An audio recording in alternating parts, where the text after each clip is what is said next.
好，中東的局勢無穩定，這個國際油價就繼續起，布蘭特原油期貨這個計數已經超過100塊美金。外界就咧關注講咱國內油價這個後禮拜敢會對咧起？行政院表示講，即馬穩定物價是上個要緊，也後禮拜若汽油錢有機會壓佇咧7塊以內。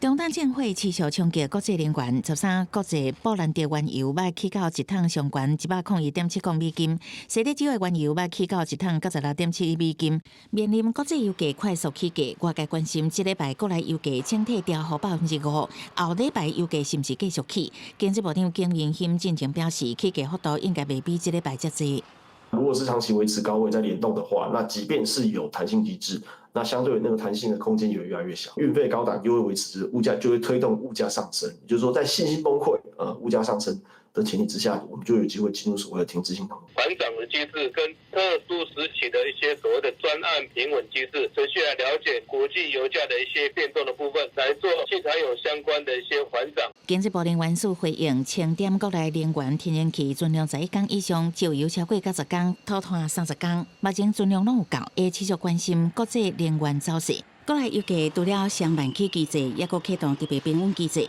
目前由政府去收六成，每禮拜會檢討。雖然中油油價會當透過政府機制平穩吸收，不過民營企業已經擋袂牢，大聲調懸。國泰航空宣布，因為中東局勢影響，航空燃油價格3月甲單已經起將近1倍。為10月開始調懸燃油附加費，抵中長程的航班攏起，以長途航班起上濟，為港幣569起到1164。因為國內目前以天然氣發電較濟，所以拄到進口國卡達長路，外界煩惱恐驚衝擊國內電價的匯率。政府還是希望不要對物價產生太大的影響，所以我是認為這一次電價不調的可能性應該還是比較高啦。航港局13下晡閣召開國際海運運輸平穩工作小組會議，除了掌握國際航商中東地區船隻靠港這個規劃以外，也會同步了解目前進出口貨物運輸情形，以維持咱國國際貿易，也甲民生物資供應運作的穩定。